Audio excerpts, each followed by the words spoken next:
Hello everyone, this is Rashmi. Welcome back to my channel. तो आज का टॉपिक है हमारा कि मेरा जब सिलेक्शन हुआ था उससे लेके जॉइनिंग के 6 मंथ्स तक या फिर 7 मंथ्स तक का जो जर्नी था वो क्या था, तो वो मैं आज आपके साथ डिस्कस करूँगी।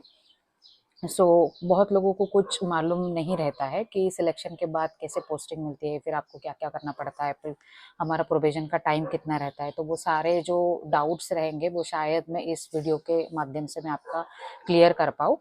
So let's begin. मेरा सिलेक्शन 2021 में हुआ था।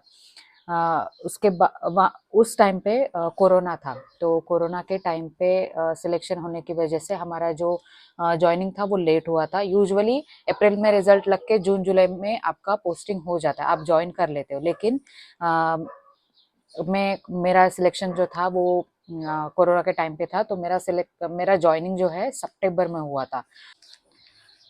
जॉइनिंग से पहले तो आपका डॉक्यूमेंट वेरिफिकेशन और मेडिकल होता है।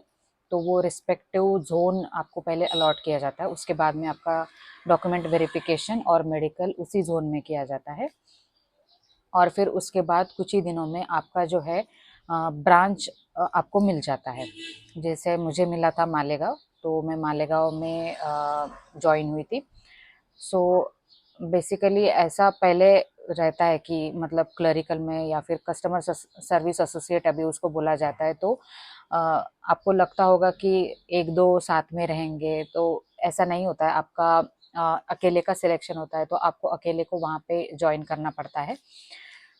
मैं जब ज्वाइन हुई थी तब मेरे साथ कोई रूममेट वगैरह कोई नहीं था। तो ऐसे जगह पे आपकी पोस्टिंग हो सकती है। अगर सिटी में है तो हॉस्टल्स वगैरह टाइप में मिल जाएगा। गर्ल्स को स्पेसिफिकली मैं बोलूँगी कि अगर सिटी में है या नियर बाय सिटी है तो आपको हॉस्टल्स या पीजी वगैरह ऐसा कुछ मिल सकता है। लेकिन अगर आपके थोड़ा सा गांव के टाइप में अगर आपको पोस्टिंग मिलता है तो आपको खुद को रेडी करना पड़ेगा कि आपको अकेले रहना है। फिर बाद में मुझे अप्रोच कर रहे थे कि साथ में रह सकते हैं करके वगैरह, लेकिन फिर मुझे अकेले आदत हो गई थी रहने की, तो इसलिए फिर मैंने अकेला रहना ही पसंद किया। सो मेरी जब पोस्टिंग हुई थी तब मुझे ऐसा लगता था कि सब कुछ इजी हो गया, अभी है ना, सिलेक्शन हो गया, अभी क्या मतलब एंजॉय करूँगी, सैटरडे संडे घर आऊँगी वगैरह वगैरह। लेकिन ऐसा हमेशा ही पॉसिबल नहीं रहता है। सिलेक्शन होने तक भी स्ट्रगल रहता है, उसके बाद में भी बहुत स्ट्रगल रहता है। जॉइनिंग से लेके जॉब करने तक, घर आने तक सब कुछ ही स्ट्रगल ही लगता है। छुट्टियां बहुत ज़्यादा नहीं मिलती है। आपका जो है सिलेक्शन जब होता है, जब आपको ज्वाइन अलॉट किया जाता है ब्रांच, उसके बाद में 6 महीने तक आपका 6 मंथ तक आपका प्रोबेशन पीरियड रहता है। प्रोबेशन मैं गलत चीज़ें नहीं बोलूँगी। प्रोबेशन माने कि आप 6 मंथ्स में अच्छा परफॉर्मेंस करे। अगर आपका कुछ मतलब परफॉर्मेंस अच्छा नहीं रहा तो बैंक आपको निकाल सकती है। ये तो हालांकि नहीं होता है ज़्यादातर। मैं ऐसा नहीं बोलूँगी कि आपके गले पे तलवार ही रहती है हमेशा। सपोर्टिव स्टाफ रहता है, सब सब लोग सपोर्टिव रहते हैं, तो आपका वो प्रोविजन पीरियड भी अच्छे से निकल सकता है। लेकिन बैंक में ज्वाइन होने के बाद मुझे तो परमानेंट किया ही जाएगा ऐसे नहीं जाना है। मुझे स्ट्रगल करना है, मुझे अच्छा परफॉर्मेंस दिखाना है ताकि मैं सस्टेन कर पाऊँ लॉन्ग टर्म के लिए। ऐसी मेंटालिटी लेके ही आपको बैंक में ज्वाइन करना है। तो मेरा जब जॉइनिंग हुआ था तब मुझे ऐसा लगा था कि मतलब ना सारे के सारे लोग एकदम खुश रहेंगे मुझे देख के कि मैं उनके ब्रांच में मतलब आई हूँ, या फिर मैं ही मतलब ज़्यादा खुश हूँ, क्या ऐसे लग रहा था। तो एक होता है ना, जब अ, कोई फ्रेशर आता है कोई काम करने के लिए, तो सबको ऐसा लगता है कि फ्रेशर है मतलब पूरा सिखाना पड़ेगा फ्रॉम ए टू जेड। तो उस मेंटालिटी से मेरी तरफ देखा गया था। तो आई थॉट कि यार मतलब सब ऐसे क्यों इतना मतलब टेंशन ले रहे हैं कि अभी मुझे सिखाना पड़ेगा। ऑफ कोर्स ये होता है, जब आप ज्वाइन करेंगे, जब आपको एक अच्छा खासा एक्सपीरियंस हो जाएगा, बाद में आप सोचोगे कि अगर आप एक फ्रेशर को ट्रेनिंग दे रहे हैं तो बहुत टफ होता है, क्योंकि कुछ भी नहीं आता है उनको। बात करना नहीं आता है, क्या बोलना है क्या नहीं बोलना है, ये तक बहुत कुछ सिखाना सिखाना पड़ता है। हालांकि आप बात तो कर सकते हैं, लेकिन कुछ चीज़ें बोलनी ही नहीं होती है। कस्टमर के सामने या फिर कलीग के सामने या फिर इन जनरल बैंकिंग के कल्चर में या फिर आप एनवायरनमेंट में जब रहेंगे तो कुछ चीज़ें बोलनी ही नहीं होती। वो सब चीज़ें जो है आपको थोड़ा थोड़ा सीखना पड़ता है। तो उस वजह से सारे के सारे जो स्टाफ थे, कुछ खुश थे, नॉर्मल थे, और कुछ लोगों को लगता था कि अभी इनको ट्रेनिंग देना पड़ेगा। तो इसलिए मेरा जो जॉइनिंग था तो वो थोड़ा-सा मुझे भी अनकंफर्टेबल हो रहा था कि अभी मैं सीख पाऊँगी या नहीं सीख पाऊँगी। लोग इतना टेंशन ले रहे हैं, मतलब बहुत बड़ा काम होगा ये, इसलिए इतना टेंशन ले रहे हैं। लेकिन धीरे-धीरे जो है आपके अगर कलीग अच्छे हैं, मुझे तो मिले थे। कुछ-कुछ लोगों को अच्छे कलीग्स नहीं मिलते हैं, तो वो थोड़ा-सा लेट सीख पाते हैं। तो आपको खुद को भी ट्राई करना पड़ता है। आप जब सिलेक्शन लोगे तो उस टाइम पे जो भी क्लरिकल या फिर जो भी कस्टमर सर्विस एसोसिएट जो सिलेक्टर रहेंगे, उनसे आप बात करिए, ये उनसे कुछ इनपुट ले लीजिए, ताकि आप जो है अच्छे से और जल्दी से सीख पाए। ब्रांच लेवल में तो सिखाया जाता है, लेकिन डिपेंड करता है कि आपकी ग्रास्पिंग कैसी है, आपको कलीग कैसे मिलते हैं, इस वजह से। फिर आपका जो है स्टार्टिंग में अभी मेरा जॉइनिंग स्केल 4 ब्रांच में हुआ था। सो स्केल 4 ब्रांच मतलब स्केल 4 लेवल का मैनेजर। स्केल 1 होता है अपना ऑफिसर जो डायरेक्ट रिक्रूटमेंट होता है, स्केल 1 प्रोविजनरी ऑफिसर, वो स्केल 1 रहता है। फिर उसके बाद में स्केल 2 होता है, स्केल 3 और स्केल 4। तो स्केल 4 ब्रांच था, इसलिए बड़ा ब्रांच था, तो यहाँ पे कस्टमर सर्विस एसोसिएट ज़्यादा थे। ज़्यादा मतलब कम ही थे, 3-4 ही थे। तो लोन में एक था एडमिनिस्ट्रेटिव, मतलब जो पासबुक प्रिंट वगैरह जो भी अकाउंट मॉडिफिकेशन वगैरह रहता है, उसमें एक कस्टमर एसोसिएट रहता था। कैश में एक कस्टमर एसोसिएट था। तो ऐसे जो है काम डिस्ट्रीब्यूट हुआ था। कुछ कुछ लोगों को डायरेक्टली कैश में बिठाया जाता है, उसमें भी थोड़ा बहुत रिस्क रहता है। कैश में अगर आप पहली बार बैठ रहे तो आप प्रिपेयर होके जाइए कि मुझे अच्छे से करना है। अगर नहीं आता है, अगर आपको बहुत प्रेशर आ रहा है, तो आप धीरे धीरे स्टार्ट करिए। यही एक रूल रहता है कैश में बैठने का। बाहर बैठे तो थोड़ा बहुत कम ज़्यादा होता है, तो साइड वाले जो कलीग्स रहते हैं वो आपकी हेल्प कर सकते हैं। लेकिन कैश में कैसे रहता है, एक बार कैश कस्टमर के पास गई तो आपको मतलब उस चीज़ को सॉर्ट आउट करके बैलेंस करना थोड़ा सा टफ जाता है। बहुत ज़्यादा टाइम लगाना पड़ता है कि कहाँ गया होगा पैसा। दिन भर का सब सॉर्ट आउट करना पड़ता है, या फिर ज़रूरत पड़े तो खुद की जेब से भरना पड़ता है। ये सारी चीज़ें कैश में होती है। तो कैश में अगर आपका पहले दिन से मतलब आपको बिठाया जाता है, तो आप थोड़ा सा मेंटली अच्छे से प्रिपेयर करके जाइए और धीरे धीरे काम करिए। मेरा जब हुआ था तब मैं डायरेक्टली कैश में नहीं बैठी थी, मैं पासबुक प्रिंटिंग पे जो अपना डेस्क रहता है उस पे बैठी थी। पासबुक प्रिंटिंग पे क्या होता है ना कि मैक्सिमम जो कस्टमर आते हैं वो पासबुक प्रिंटिंग की तरफ आते हैं। देखो कैश में अगर आते हैं तो कैश में क्या करेंगे, एक तो डिपॉजिट रखने के लिए आएंगे या फिर विड्रॉ करने के लिए आएंगे, ठीक है। उसके अलावा ज़्यादा कुछ इंक्वायरी वगैरह के लिए वहाँ पे नहीं जा सकते। इंक्वायरी अगर करना है, लाइक अकाउंट के कुछ मॉडिफिकेशन रहेंगे, मोबाइल नंबर चेंज करना है, आधार का नाम चेंज करना है, या फिर इंटरनेट बैंकिंग करना है, या फिर एटीएम लेना है, क्रेडिट कार्ड का कुछ इशू है, या फिर जो भी है, मतलब पासबुक में कितना पासबुक नया लेना है, या फिर मैसेज नहीं आ रहे, ऐसे बहुत सारे जो क्वेश्चंस रहते हैं ना वो यूजुअली पासबुक प्रिंटिंग के ही काउंटर पे पूछे जाते हैं। तो वहाँ पे जो है अगर आप बैठते हैं तो आपको बहुत ज़्यादा सीखने को मिल सकता है इनिशियल डेज पे, कि एक्चुअल में बैंकिंग में क्या क्या क्वेश्चंस आ सकते हैं, क्या क्या हम लोग कर सकते हैं। फाइनेंशियल ट्रांजेक्शन वहीं पे आते हैं, जैसे एनईएफटी आरटीजीएस आते हैं, देन ट्रांसफर्स आते हैं। आपको अकाउंट ओपनिंग का भी थोड़ा बहुत काम वहाँ पे मिल सकता है। और फिर आरडी एफडी हो गया। तो ये सारा जो काम है वो पासबुक प्रिंटिंग पे मैंने किया था। अभी ये तो मैंने जो भी मेरा एक्सपीरियंस था वो स्केल 4 ब्रांच के हिसाब से बोला।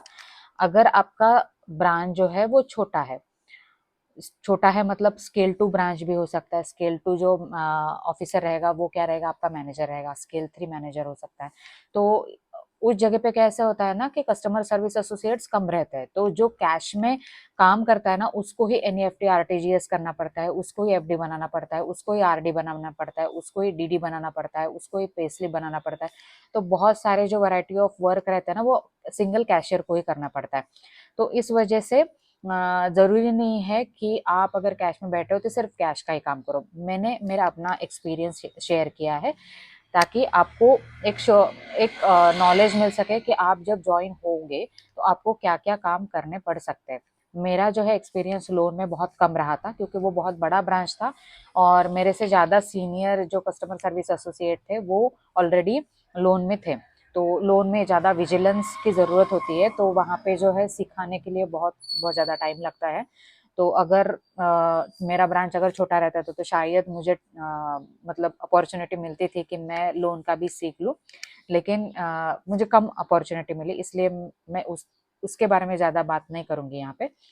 तो इनिशियल डेज में शायद ऐसा हो सकता है कि आपके मैनेजर जो है आपसे थोड़ा रूडली बात करे, या फिर ऑफिसर से जो रूडली बात करे, लेकिन आपको पेशेंस रखना है, खुद से ईगरनेस दिखाना है।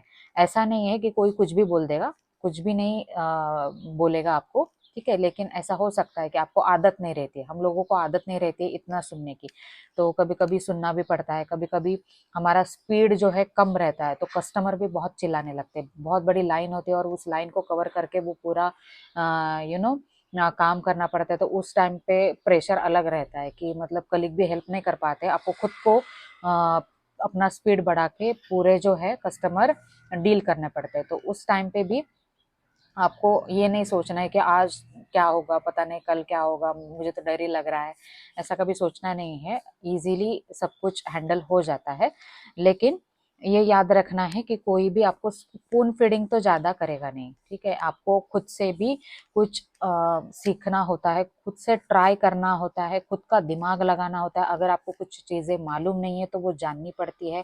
आप जैसे जब एग्ज़ाम देते हैं तब नोटबुक लेते हैं और नोटबुक में सारे जो है फॉर्मूलेज या फिर जो भी है शॉर्टकट्स वगैरह लिखते हैं, वैसे ही भी बैंक में भी वैसा ही रहता है। एक नोटबुक लेके बैठना पड़ता है कि हाँ ये करना है मुझे, ताकि आप भूले ना। तो ये सारा जो होता है वो प्रोबेशन पीरियड में और फिर बाद में भी काम में आता है। आप कितना भी एक्सपीरियंस ले लो, आपका जो लर्निंग है वो कभी खत्म नहीं होगा।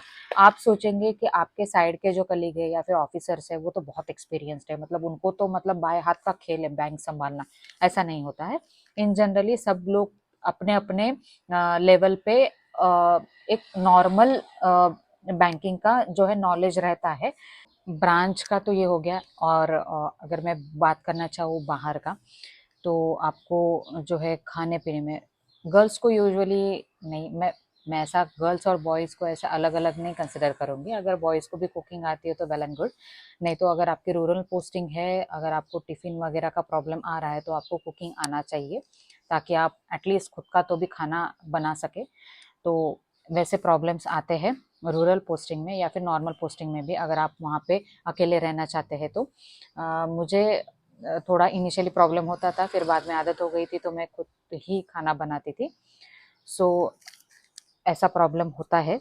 और ट्रैवलिंग का मैं ये बोलूँ तो मैं संभाजी नगर से बिलोंग करती थी, तो वहाँ से मैंने एग्ज़ाम दिया था, तो मुझे इसलिए मालेगांव दिया गया था। तो संभाजी नगर मतलब औरंगाबाद पहला जो नाम है, तो वहाँ वो बहुत मतलब नॉर्मल सिटी जैसा था, डिस्ट्रिक्ट था। तो वहाँ पे एंजॉय करने के लिए मूवी थिएटर था, बहुत सब कुछ था, ठीक है, सैटरडे संडे बिताने के लिए। और पुणे में भी रही थी मैं 2-3 साल, तो वहाँ से संभाजी नगर आने के लिए भी मुझे बहुत ज़्यादा स्ट्रगल नहीं करना पड़ा। एक डायरेक्ट बस थी, तो डायरेक्ट बस से मैं संभाजी नगर पहुँच जाती थी। मालेगांव में जब पोस्टिंग हुई थी तब स्ट्रगल स्टार्ट होता है ट्रैवलिंग से, क्योंकि जो दिन की जो लास्ट बस थी डायरेक्ट बस, तो वो 4 या 4:30 बजे तक थी, और ब्रांच का टाइमिंग रहता है 5 या 5:30। अगर आप कैश में बैठते तो बैलेंस होने तक अगर टाइम लगता है तो कितने भी बच सकते हैं, 9 साढ़े 9 भी बच सकते हैं रात के। तो वो सारी चीज़ों को कंसिडर करके फिर मुझे ऐसा लगता था कि यहाँ से घर जाने के लिए भी बहुत स्ट्रगल है। सो सैटरडे सुबह निकलो, या फिर ट्रेन था तो मालेगांव से पहले बस पकड़ो, फिर मनमाड़ पहुँचो, मनमाड़ से ट्रेन था, तो ट्रेन रात में थी 9 साढ़े 9 बजे या फिर 10 बजे, फिर 11 बजे या 10 बजे आप संभाजी नगर पहुँचते हो और फिर बाद में घर जाते हो, तो थोड़ा सा हेक्टिक रहता है। अगर आपका पोस्टिंग ऐसी जगह पे है जहाँ पे जो है बस या फिर ट्रेन का जो है एक्सेसिबिलिटी कम है। सो इस चीज़ के लिए भी रेडी रहो हमेशा। मतलब ये याद रखना, ये मेरा मैसेज रहेगा सबको, कि चाहे ये लड़की हो या लड़का हो, हमेशा पेरेंट्स का हाथ पकड़ के इधर उधर नहीं जाना है, कुछ खुद से भी ट्राई करना है। मैं मतलब अभी मेरे हस्बैंड भी ऑफिसर है, तो मैं जानती हूँ कि लड़कों को भी प्रॉब्लम होता है पोस्टिंग ज़्यादा रूरल में मिलने के बाद। और कुछ कुछ लड़कियां जो होती है वो हमेशा अपने पेरेंट्स का हाथ पकड़ पकड़ के इधर उधर जाते हैं कि डॉक्यूमेंट वेरिफिकेशन में, इधर मतलब डॉक्यूमेंट वेरिफिकेशन तक तो भी ठीक है, लेकिन पोस्टिंग के टाइम पे तक भी बहुत ज़्यादा मतलब पैम्परिंग पैम्परिंग। तो खुद से ट्राई करो, क्योंकि हर बार आपके पेरेंट्स आपके साथ नहीं रहेंगे। ठीक है, आपको पोस्टिंग मिलती है, आपको जॉब भी अकेले से ही संभालना पड़ता है। कोई अगर डांटता है तो वो भी आपको अकेले फाइट करना होता है। कुछ अगर लैंडलॉर्ड के या फिर किसी के प्रॉब्लम रहते हैं तो वो खुद को ही आपको संभालने होते हैं। कॉलेज डेज का अलग रहता है, पढ़ाई पढ़ाई पढ़ाई रहता है, ज़्यादा कुछ नहीं, कोई आपको कुछ ज़्यादा नहीं बोल सकता। लेकिन यहाँ पे ड्यूटी रहता है तो ड्यूटी आपको खुद को फेस करनी होती है, खुद से स्टार्ट करना होता है। कभी अगर मैनेजर ने या फिर किसी कलीग ने अगर आपके ऊपर प्रेशर भी डाला तो वो खुद से ही डील करना पड़ता है। आप वहाँ पे आपके पेरेंट्स को लेके नहीं जा सकते कि मतलब आप मतलब डांटो नहीं उसको, बहुत ये है वो। इनिशियल डेज में ठीक है, मतलब कभी कभार मैनेजर से मिलना या फिर ये नई ज्वाइनी है करके थोड़ा सा है ना संभाल लेते हैं। लेकिन एक बार थोड़ा बहुत कंफर्टेबल हो गया तो आप अपने आप से ही पूरा फाइट करिए, ताकि आप stronger version of your self दिखेंगे आप कुछ दिनों में। So that is the last message that I can give. So provision period बहुत अच्छे से निकल जाता है आपका। जितना जैसे जैसे ऐसा कुछ कंपलसरी नहीं होता है कि सारा काम सीखने के बाद ही आपका प्रोविजन कंप्लीट होगा। जैसे जैसे आपको काम दिया जाता है उसी में आपके 6 महीने काउंट किए जाएंगे, जो भी काम रहेगा। जैसे मैंने लोन में काम नहीं किया था तो लोन का कुछ मतलब काउंट नहीं हुआ, क्योंकि रिक्वायरमेंट नहीं थी। रिक्वायरमेंट क्या थी, जिस डेस्क पे मैं बैठूंगी उस डेस्क पे मेरा कैसा परफॉर्मेंस है, कस्टमर आते हैं उनके साथ मैं कैसे बात करती हूँ या फिर कितना अच्छे से ग्रास्प कर पाती हूँ। तो ये सारे जो चीज़ें हैं वो मैटर करती है during your probation. So after that अगर आपका फाइनल सिलेक्शन भी हो जाता है, मतलब परमानेंट भी हो जाते हो, तो उसके बाद में भी आपको परफॉर्मेंस वैसे ही रखना है। ऐसा नहीं है कि प्रोविजन में है तो प्रोविजन में ही थोड़ा स्ट्रगल करना है फिर बाद में एंजॉय, नहीं। हमेशा रहता है, हमेशा आपका चेक किया जाएगा। क्या बोलते हैं, अभी बहुत ज़्यादा चेंजेस हो रहे हैं बैंकिंग सेक्टर में। अभी जो है इंडिविजुअल एम्प्लॉय का लोग रेटिंग, कस्टमर रेटिंग दे सकते हैं या फिर कमेंट कर सकते हैं या फिर कंप्लेन कर सकते हैं कि ये एम्प्लॉय ने हमको ऐसा ऐसा प्रॉब्लम दिया। तो ये सारी चीज़ें अभी चेंजेस हो रहे हैं। तो we should be well prepare कि हम लोगों को सिलेक्शन के बाद एंजॉय करना नहीं है, हमको रिस्पॉन्सिबिलिटी लेके पूरा काम अच्छे से करना है। सो यहीं पे मेरा ये जो टॉपिक है वही ख़त्म करती हूँ। अगर इसके रिगार्डिंग कोई भी आपको डाउट हो तो please do comment and don't forget to subscribe to my channel. Thank you, bye bye.